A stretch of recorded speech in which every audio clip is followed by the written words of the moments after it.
مصطفى بلغ قاصدنا واغفر لنا ما مضى يا واسع الكرم يا حبيب مصطفى بلغ قاصدنا واغفر لنا ما مضى يا واسع الكرم يا أكرم الخلق ما لي من ألوذ به سواك عين غفور للحادث العالمي يا حبيبي المصطفى بلغ قاصدنا واغفر لنا ما مضى يا واسع الكرم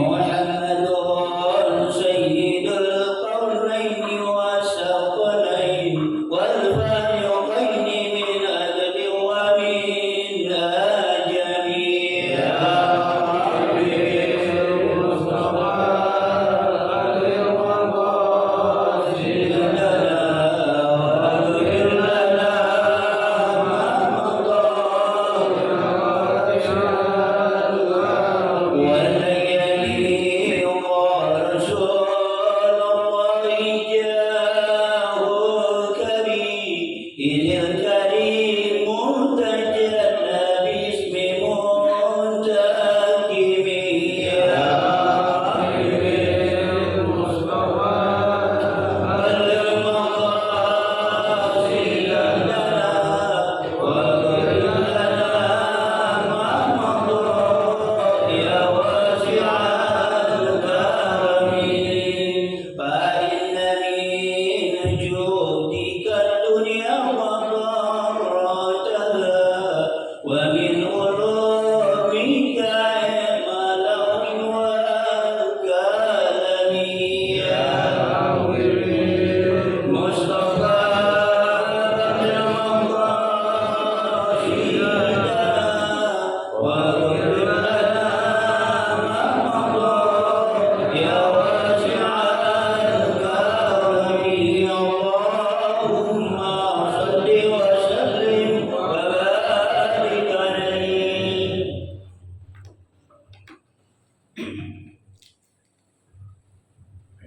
الفاتحة بنية أن الله يفتح علينا فتوح العارفين ويفقهنا في الدين ويرزقنا كمال الإخلاص واليقين وبنية أن الله سبحانه وتعالى يوصل ثوابها إلى أرواح العلماء العاملين الراسخين في العلم اليقين من المحدثين والمفسرين والفقهاء في الدين ونخص خاصة إلى مؤلف هذا الكتاب الإمام تقي الدين أبي بكر بن محمد الحسين الحسني إن الله سبحانه وتعالى ينفعنا بعلومه وببركة أسراره ويعلي درجاته في الجنة ثم إلى أرواح آبائنا وأمهاتنا وأجدادنا وجداتنا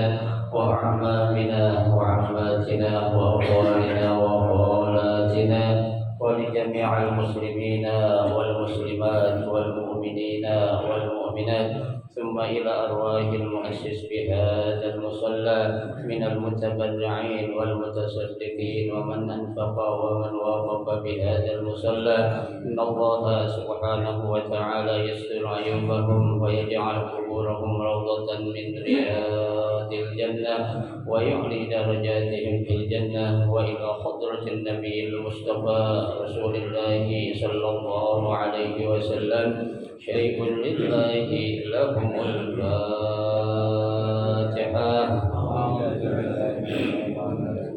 بسم الله الرحمن الرحيم الحمد لله رب العالمين الرحمن الرحيم إياك نعبد وإياك نستعين اهدنا الصراط المستقيم صراط الذين أنعمت عليهم غير المغضوب عليهم ولا الضالين. Assalamualaikum warahmatullahi wabarakatuh. Bismillahirrahmanirrahim. Alhamdulillahirabbil alamin. Wa bihi nasta'inu ala umuri dunya waddin. Wassalatu wassalamu ala asyrafil anbiya'i wal mursalin sayyidina Muhammadin wa ala alihi wa ashabihi ajma'in, amma ba'du. فإن أصدق الحديث كتاب الله تعالى وخير الهدي هدي رسول الله صلى الله عليه وسلم وشر الأمور محدثاتها فإن كل محدثة بدعة وكل بدعة ضلالة وكل ضلالة في النار. رب اشرح لي صدري ويسر لي أمري واحلل عقدة من لساني يفقه قولي آمين. سبحانك لا علم لنا إلا ما علمتنا إنك أنت العليم الحكيم. لا حول ولا قوة إلا بالله العلي العظيم.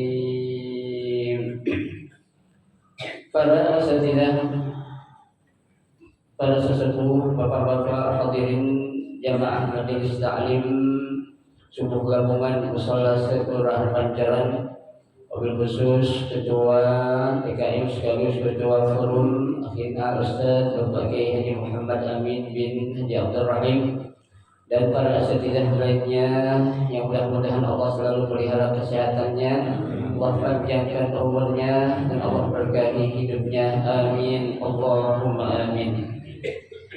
Hadirin jamaah sekalian yang berbahagia, mari kita akan melanjutkan kembali kajian kitab Kifayatul Akhyar, yang mana kita masih membahas tentang hukum menggunakan bejana ataupun alat apapun yang terbuat dari emas ataupun yang terbuat dari perak, ataupun alat-alat yang selain emas, perak juga ada semacam intan atau bagaimana, sudah kita pelajari ya. Nah, sekarang kita akan mempelajari bagaimana hukumnya kalau alat atau bejana yang kita gunakan itu bukan murni dari emas ataupun perak akan tetapi hanya sekedar kalau bahasa kita disepul atau dicelup doang. Nah, ini hukumnya seperti apa? Apakah keharamannya itu sama dengan kita menggunakan emas atau perak ataupun tidak? Nah, kita lihat di sini bagaimana pembahasannya Bismillahirrahmanirrahim. Qala al-musannif rahimahullah wa adaman naf'a bihi wa bi barakati ulumihi fid dharain amin. Far'un law ittakhadha ina'un min nuhasin wa nahwihi wa mawwahu bil dhahabi aw al fiddati in hasala bil 'ardi 'ala an-nari minhu shay' harama 'ala sahih wa in lam yahsul bil 'ardi 'ala an-nari minhu shay' فالمرجح في هذا الباب أنه لا يحرم، والمرجح في باب الزكاة النقدين أنه يحرم. قال النووي في شرح المهذب ولو مواه السيل وغيره من الآلات الحرب أو غيرها بذهب تمويها لا يحصل منه بالعرض على النار شيء فطريقان أصحهما وبه بدأ العراقيون التحريم للحديث ويدخل فيه الخاتم والدواء والرملة وغيرها فليجتنب ذلك والله أعلم. قال في شرح المهذب وتمويه السيف البيع وجداره بالذهب أو الفضة حرام قطعا ثم إن حصل منه شيء في الأرض على النار hurimat istidamatihi wa illa fala. Di sini kita lihat apa yang dikatakan oleh muallif ataupun pengarang kitab ini. Kata beliau mengenai hukum menggunakan bejana yang hanya merupakan campuran yang terbuat dari emas ataupun perak. Ya, law ittakhadha ina'un min nuhas. Ya, apabila seseorang ya membuat bejana yang terbuat dari apa itu? Nuhas. Apa itu nuhas? Tembaga. Kalau orang Melayu bilang tembaga, belum tembaga ya.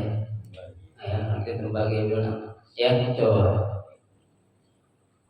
Wa nahwihi, atau yang terbuat dari yang sejenisnya, bukan dari ya apa namanya itu perak, bisa jadi dari aluminium ya ataupun dari besi.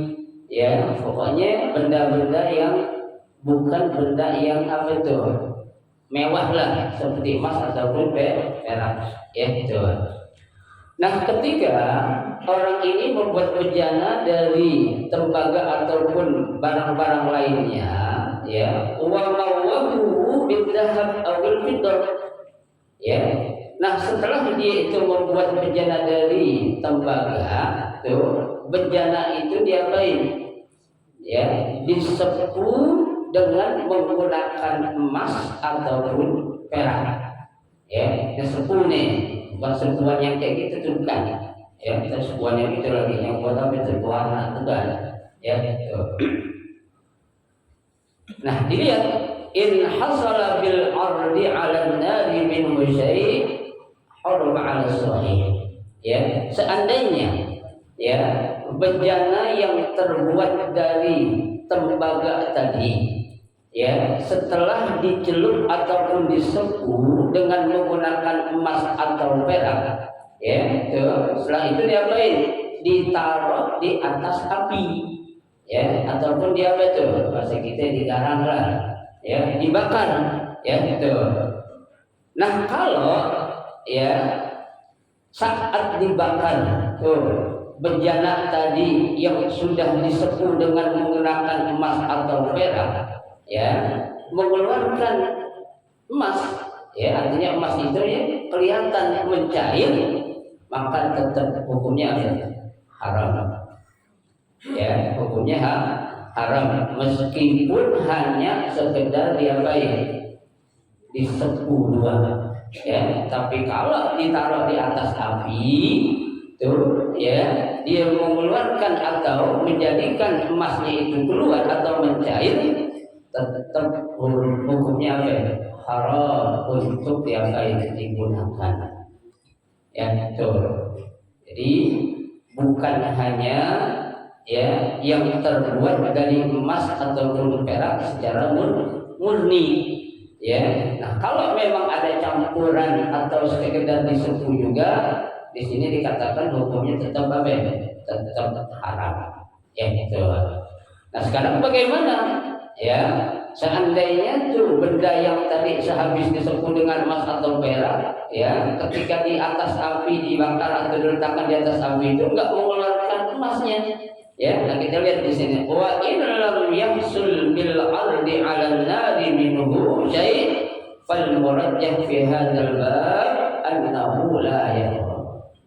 Ya, kalau diletakkan di atas api itu bejana tadi yang habis diapain disebut emas dan perak tidak mengeluarkan atau tidak mencairkan emas ataupun perak, maka hukumnya apa?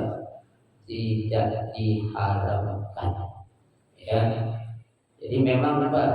Ya, di mana-mana yang namanya sesuatu yang apa ya hak dengan yang batil itu nggak bisa diapain campur aduk. Ya, kan kaidah mengatakan idza jama'al halal wal haram mulibatil haram. Ya, kalau dicampur aduk yang namanya kebatilan dengan yang hak, yang menang yang mana? Yang haram. Ya, kalah itu halal itu. Ya, orang ngadain tasyakuran 17-an. Ya, isinya di dalam apa itu? Dangdut. ya, situ ada orang nyawer, situ ada biduan. Kan kita udah belajar gimana hukumnya itu, kita ngelihat biduan aja tuh. Nanti di hari kiamat kuping kita bakal diapain? Dimasukin timah yang mendidih tuh, biar nembus dari kanan ke kiri. Ya, jadi kan kita udah belajar. Ya, tuh. Nah itu kan syukuran besar, syukuran caranya bukan dengan kayak gitu. Ya, tuh.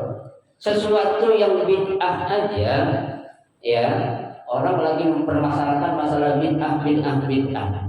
Ya itu maulid bid'ah bukan?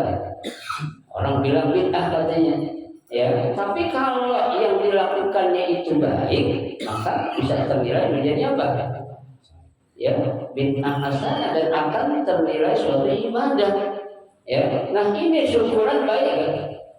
Baik, tapi disalahgunain jadinya apa?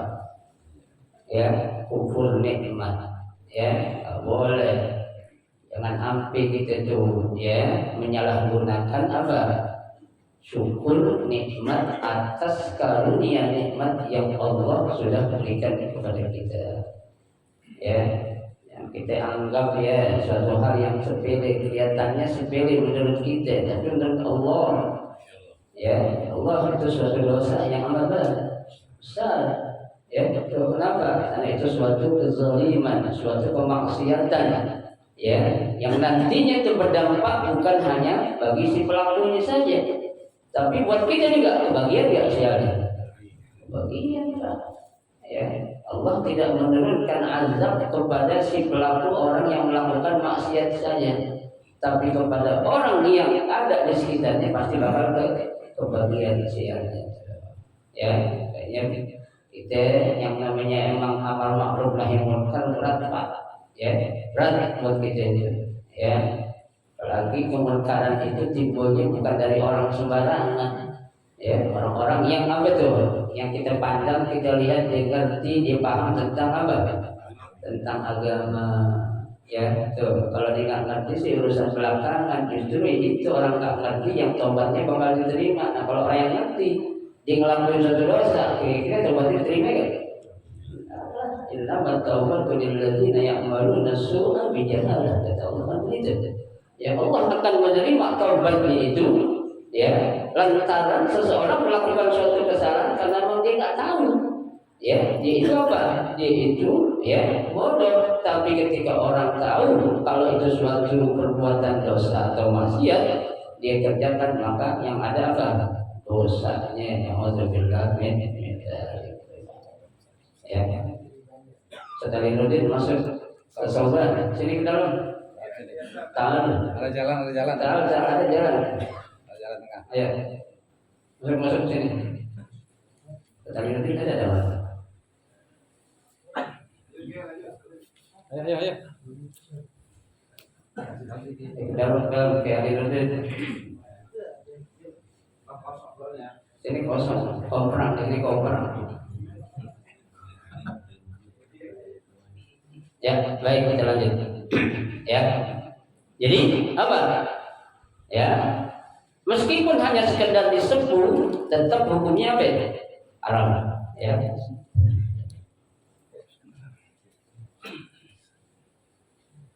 Tidak. Enak ada kita. Ya, kita.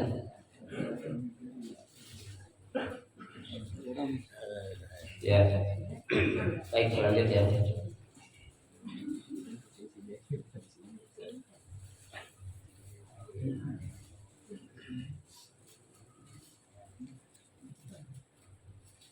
Wal murajjah fi babiz zakah an-naqdain annahu yahrum.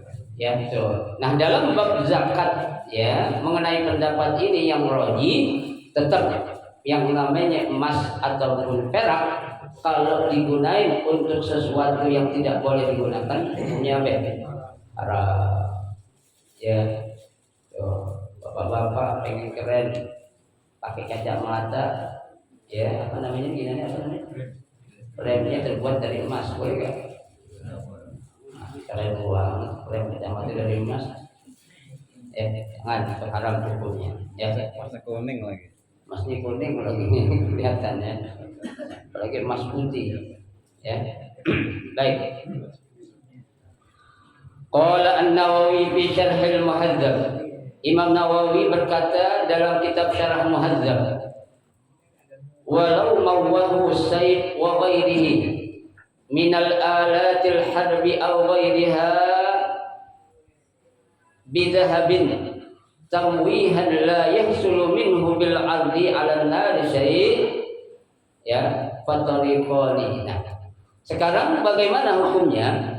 Ya, kata Imam Nawawi, ya, tuh seandainya ada sebuah alat yang namanya pedang, ya, ataupun alat-alat yang lainnya lah, tuh, dari alat yang biasa digunakan untuk perang, ya, itu disepuh dengan menggunakan emas ataupun perak, tuh, ya.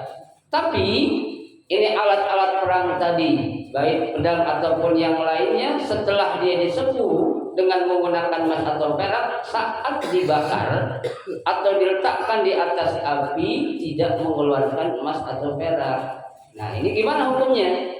Ya, kayak tadi kan kalau keluar jelas haram, kalau nggak keluar nggak apa-apa. Ya, nah ini ada alat pedang, ya kan? Pedang kan biasanya buat apa itu? Ya, silakan kalau anak-anak remaja sekarang tuh pedang buat apa ya? Buat tawuran, ya. Tuh, anak SMA tawuran pakai pedangnya samurainya dari apa? Dari emas tuh, boleh banget niatnya beliin samurai emas kan gitu. Ya, gusuran. Ya, dibeliin apa? Pedang dari emas tuh, ya. Kalau tadi bejana kan, ya, bejana jelas nggak boleh buat makan kayak, buat minum kayak, buat pakai itu nggak boleh. Nah, ini pedang ataupun alat-alat perang lainnya. Nah, di sini kata Imam Nawawi di dalam kitab Syarhul Muhadzab, ya, tuh kata beliau apa? Fatariqani, ya, ada dua apa? Ada dua, ya, pendapat tuh. Apa yang pertama? As-sahhuma wa bihi qul iraqi at-tahrim lil hadis. Tetap, ya, kata pendapat yang pertama menurut ulama-ulama Irak tuh, ya, meskipun tuh hanya sekedar alat perang, baik itu berupa pedang ataupun yang lainnya, kalau diapain, disepuh dengan emas atau perak tuh, meskipun kalau dibakar nggak mengeluarkan apa-apa, tetap hukumnya haram menurut pendapat ulama Irak. Ya, berarti ini pendapatnya ini pendapat Imam Syafi'i yang qadim atau yang jadid? Qadim. Ya, kenapa? Karena saat ini pendapatnya waktu Imam Syafi'i masih di Irak. Ya, kan ada pendapat Imam Syafi'i namanya qadim. Qadim itu artinya pendapat yang lama, yang dulu. Ada yang jadid, ya, ada yang baru. Saat Imam Syafi'i sudah berada di mana? Di Mesir, ya, tuh. Baik. Wa yadkhulu fihi al-khatim, ya. Dan termasuk juga di dalamnya keharaman ini apa itu? Cincin, ya, cincin yang terbuat dari besi tapi dicelup dengan emas ataupun perak, ya. Nah, ini nggak boleh juga. Artinya kalau memang dipakai untuk laki-laki, kalau perempuan jangan yang sepuan marah-marah dikasih emas sepuan. Ya. Nah, ini lagi kita kasih emas sepuan, nggak dikasih jatah gitu. Ya. Kita ulangin aja katanya. Ya, lagi pelit banget emas sepuan lagi katanya. Ya.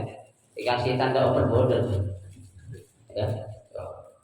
Emas juga, cincin juga tidak boleh, ya, itu. Ya, wadawa, apa itu dawa itu? Bukan itu dawa, ini dawa. Apa itu dawa itu? Ya, kalau dawa itu artinya tempat kita nyimpen cinta.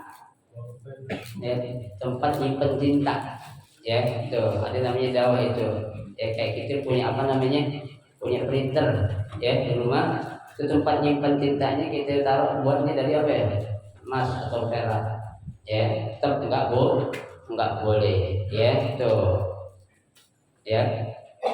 Wal marmalah ya, wal marmalah itu artinya apa? Tempat kita menyimpan perhiasan ya, kita punya perhiasan tapi tempat menyimpannya juga dipakai atau dibuat dari emas atau perak, jangan juga ya. Menurut pendapat yang ada di sini, menurut ya pengarang kitab ini.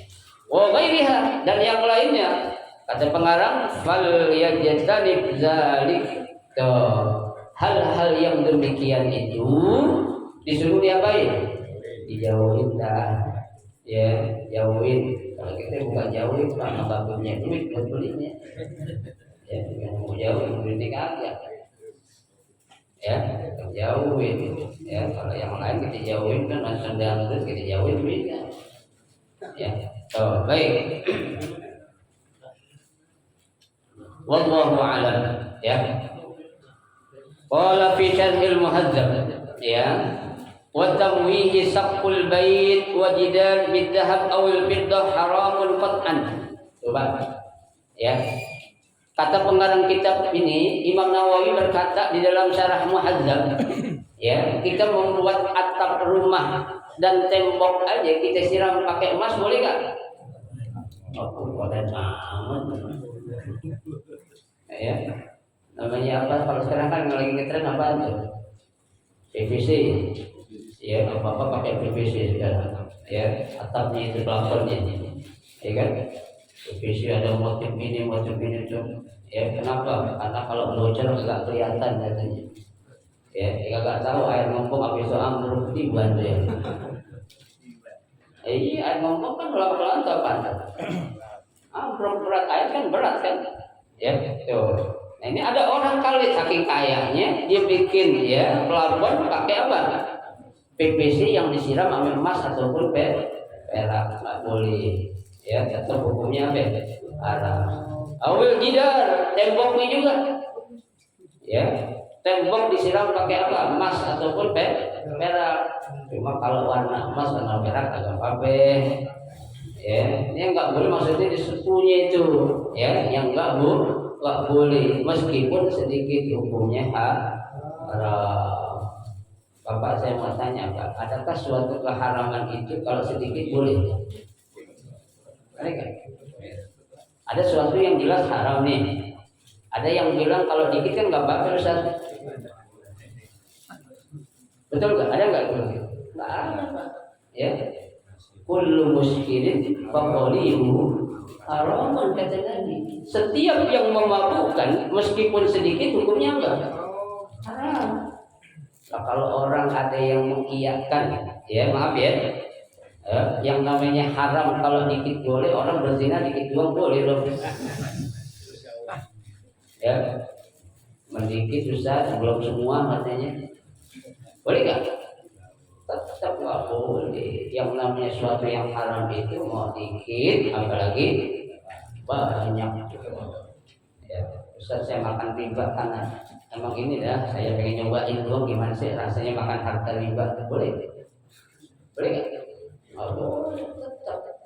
Ya, so jangan sampai nanti kalau kita makan riba kan Allah katakan ya takhabbatuhu asyaitan itu ya, dia nggak bisa berdiri ya hari kiamat nanti itu dibangun sempoyongan kayak orang kesetanan kan gitu kata Allah dalam Quran. Ya, itu Allah nggak katakan dikit makannya, pokoknya lo makan riba, lo nggak tobat nanti. Gue kasih apa tuh? Ya, peringatan saat aku bangkitkan nanti di hari kiamat, ketika kamu akan bangkit jalan sempoyongan kayak orang kesetanan. Sekarang belum kesetanan, belum. Ya, ntar kalau udah keseringan baru ya setan langsung nanti ke iblis dan lagi mungkin. Ya, coba. Jadi ya tidak boleh. Bahkan keharamannya ini qat'i. Ya, artinya memang benar-benar haram kalau seorang ya buat plafon itu dengan menggunakan PVC yang disiram atau disusun dengan menggunakan emas ataupun perak. Ya, itu enggak boleh ya. Semua ya in hasala minhu syai'ul adi 'alan nar hurmat istidamatihi wa illa fala. Tuh ya, apabila ya diletakkan atau dibakar tuh benda-benda tadi di apa itu di atas api ya. Nah itu dia mengeluarkan emas ataupun peraknya tetap itu hukumnya haram. Wa illa kalau tidak mengeluarkan enggak pakai nah itu apa ya tentang apa bejana ataupun alat-alat yang terbuat dari emas ataupun perak ataupun hanya sekedar campuran.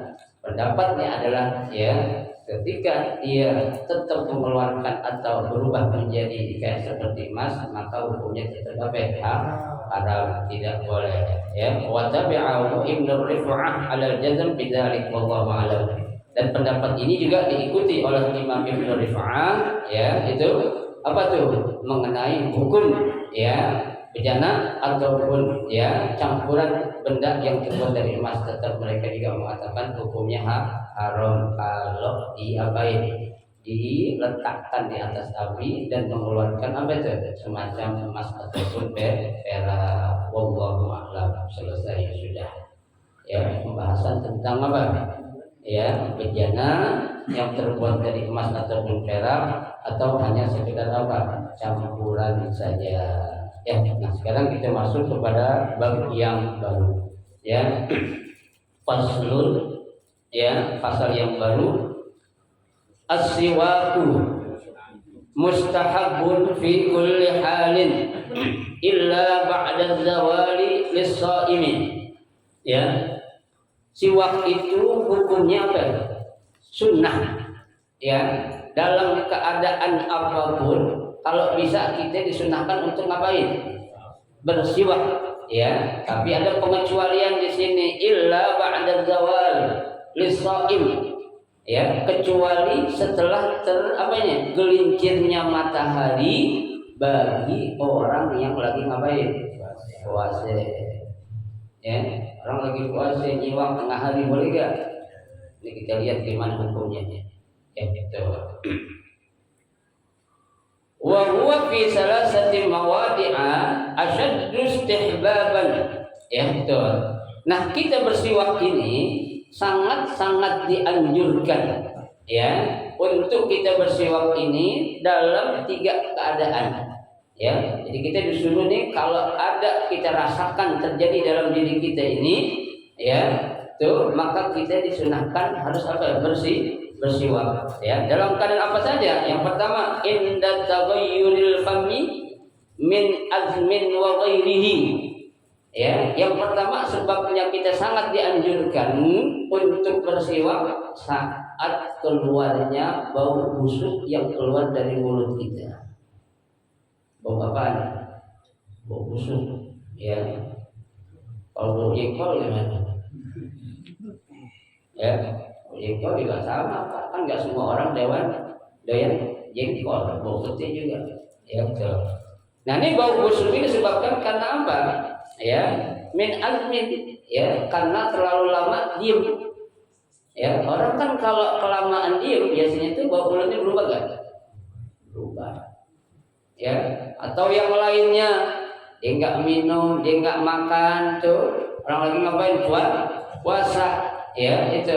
Nah itu kalau keluar bau busuk seperti itu tuh kalau lagi puasa siang hari ntar ada pendapatnya. Tapi kalau memang enggak puasa, kita sangat dianjurin banget untuk ngapain? Bersiwak.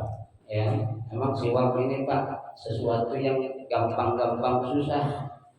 Ya, kalau saya pribadi memang berat. Ya, enteng tapi berat. Ya betul ya.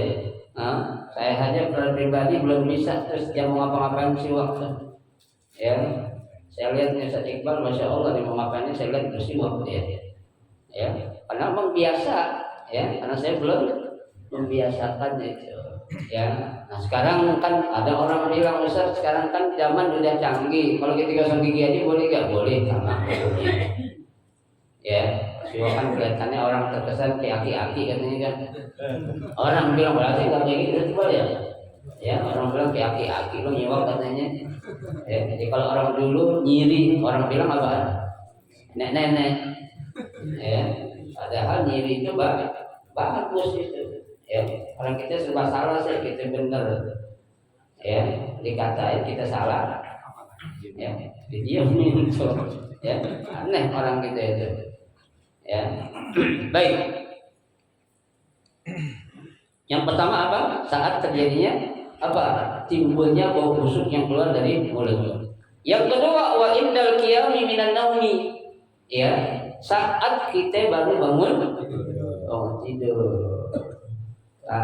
Kita namanya orang bangun tidur kan lama itu mulut kita ngomong kagak, makan kagak. Biasanya timbul apa itu? Bau. Ya, karena kita udah gosok gigi Pak, tetap aja masih bau. Coba aja kalau bapak masih ada yang ileran tuh, ciumin aja pasti apa tuh? Ya bau. Ya tuh biasa itu. Ya, jadi kalau kita pengen sholat subuh nih Pak, ya jangan langsung berangkat. Sebelum duduk ngapain dulu? Ya, awal tidur terus mandi, tidak lupa. Udah ada lagu dari kecil dari diajarin Pak Sud itu. Ya, nah iya awal tidur terus mandi, tidak lupa menggosok. Habis mandi tidur lagi. Iya, habis kamu ya harus tidur lagi, gosok gigi lagi. Suruh memang ada anjuran ya, suruh untuk ngapain gosok gigi. Jangan pergi ya di masjid, orang lagi sholat samping kanan kiri kita ke bawah Allah. Apalagi Allah mulut itu dibuka gede banget. Ya, itu selingkuh namanya tuh. Ya, selingkuh dengan mengeluarkan bau yang tidak sedap, jangan sampai itu. Ya. Itu yang keberapa? Yang kedua. Jadi yang pertama saat ada bau mulut yang tidak enak keluar. Yang kedua waktu kita bangun tidur. Itu sangat dianjurkan untuk kita bersiwak. Yang ketiga, wa indal qiyami ila shalah. Ya, saat kita akan melaksanakan sholat itu. Ya, itu sering banget saya lihat itu sebelum jadi imam siwak dulu dia. Ya, saya belum biasa. Ustaz kalau saya buat sikat gigi aja boleh nggak? Boleh. Kalau nggak malu. Ya, itu sikat gigi boleh. Ya, karena kan yang namanya alat untuk bersiwak bukan hanya kayu siwak doang Pak. Mau pakai selampe boleh nggak? Boleh. Pakai jari kita boleh nggak? Boleh. Cuma habis gosok gigi kita jarinya jangan salaman sama orang. Ya, dan itu ya. Jangan bawa aja tisu atau selampe boleh nggak masalah. Ya, yang penting sesuatu yang keset-keset itu. Ya, yang sekiranya akan membersihkan apa itu bau yang tidak enak yang keluar ketika kita akan melaksanakan sholat. Ya, tuh. Bawa aja sapu tangan kalau malu bawa sikat gigi yang kecil tuh, ada yang kecil kan tuh. Ya, yang kayak di pesawat itu kan gantung di kantongnya kecil tuh. Ya warnanya putih bapak kalau naik pesawat ambil aja nggak apa-apa ya, atau pergi ke hotel ya, pergi hotel tadi kan ya, ambil aja jatah kita, nggak haram bang itu nyolong bukan itu mah ya, memang jatah kita cuma jangan pakai odol yang mau sholat odol boleh kalau kita ya ya jangan. Baik. As-siwaku sunnatun mutlaqan. Ya, siwak itu hukumnya sunnah secara mutlak. Ya, arti mutlak itu ya apa ya? Ya benar-benar dah memang sangat dianjurkan. Ya, itu. Ya, artinya sunnah yang jangan kita komentarin dah. Ya, kenapa sih harus siwak? Malu-maluin aja, aki-aki katanya. Ya, emang sunnah. Ya, kalau sunnah kan sekedar sunnah Ustaz. Ya memang sunnah itu ma yusabu bi fi'li wa la yu'aqabu bi tarkihi. Ya, yang namanya sunnah memang perbuatan kalau dikerjakan dapat pahala ya. Enggak dikerjakan enggak dosa, tapi ya, hati-hati. Bisa jadi yang memasukkan kita ke surga itu dari amalan sunnah. Bisa jadi enggak? Bisa jadi. Pak, kita masuk surga jangan sombong dengan amal kita, Pak. Ya, kita masuk surga bukan dengan amal kita, bukan. Ya, kalau kita pengen masuk surga lantaran karena amal kita, contohnya kita dikasih umur 200 tahun, kita ibadah 200 tahun, habis itu Allah masukin surga karena amal kita dimasukin surga 200 tahun doang Pak. Ya, habis 200 tahun masuk kemana kita? Belum kenapa kita. Ya, kalau memang karena amal kita. Ya, tapi kita jangan sombong lah, sehebat apapun amal kita yang kita kerjain itu gak ada apa-apanya. Ya, satu hari di akhirat tadi kan cuma dengan 1000 tahun di dunia. Nah kalau kita cuma masuk surga 200 tahun, seperberapanya saja. Ya, seperlimanya. Ya, seperlima satu hari di mana? Di habis 200 tahun masuk surga, habis jatah lo di surga, ayo pindah kemana? Neraka, cemplung, habis terusnya juga. Ya, kalau kita bilang pengen masuk surga karena amal kita, nah, bisa. Ya, kita masuk surga karena kasih sayang Allah, karena ridha Allah. Ya, amal. So, makanya Allah bilang inna rahmati wasi'at kulla syai'. Ya, kasih sayang aku itu ya melebihi luasnya sesuatu yang lain itu. Ya, kasih sayang, apalagi kita umat Nabi Muhammad, Pak. Ya, umat Nabi Muhammad itu umat yang paling diapain? Disayangin, ya. Tuh, innakum ummatun marhumah, ya. Tuh, kalian adalah umat Nabi Muhammad, umat yang selalu diapain? Dikasih sayangi, Pak. Ya, dialamin. Kalau orang Betawi bilang, ya, orangnya paling datang, yang paling belakang, orangnya paling pendek-pendek, susunya paling dulu. Coba, kenapa? Ya. Surga nggak bakal dibuka sebelum Nabi Muhammad masuk, sebelum umat juga ikut masuk. Kali Nabi Adam duluan, no, ya, semua nanti yang akan menjadi penyebab Allah membuka pintu surga lantaran siapa? Nabi Muhammad ketok pintu, tok. Assalamualaikum, waalaikumsalam. Man anta? Adam. Malaikat Ridwan, Adam tak dulu dan ya, mana itu? Ya. Musa ngetok siapa Musa? Atau lu belum waktunya ente. Ya, tok siapa? Muhammad. Kaget malaikat Ridwan yang tok Nabi Muhammad bergetar itu tuh. Langsung dibuka lebar. Itu surga. Ya, kalau kita pengen masuk surga bareng Nabi, ngapain? Amalin sunnah Nabi. Ya, ikutin apa yang menjadi anjuran Nabi. Jauhin apa yang menjadi larangan Nabi.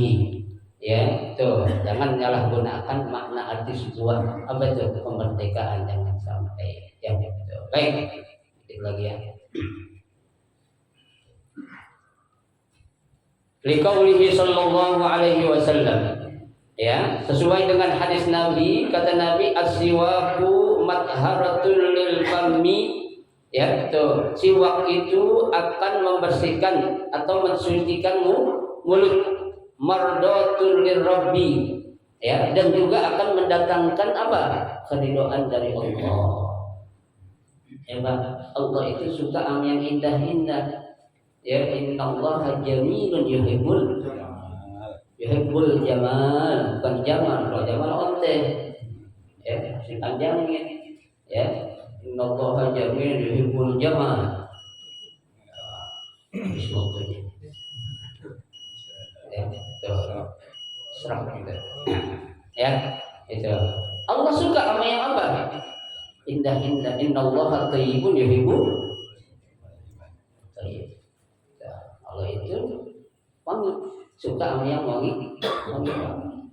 Ya, Pak. Jangan Allah, Pak, bini kita ini enggak ada mau apa. Ya, ini teman enggak mau apa. Bau keringat kita di apa, Pak? Cuma bau apa ini enggak ingat deh.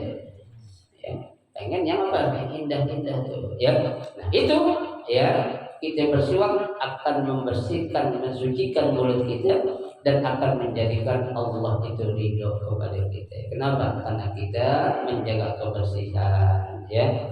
Al-Islam nadhifun yuhibbu an-nadhafah. Ya, Islam itu bersih dan suka kepada kebersihan. Ya, nah Bapak sekalian, saya kira cukup dulu sampai di sini. Ya, nanti akan kita lanjutkan pada pembahasan yang berikutnya.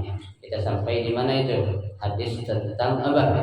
Dianjurkannya kita untuk ngapain? Bersiwak. Mudah-mudahan Allah kita panjangkan umur kita, Allah sehatkan badan kita sehingga kita mampu terus untuk menggali ilmu agama dengan sebaik-baiknya. Amin ya rabbal alamin. Silakan kalau ada yang bertanya.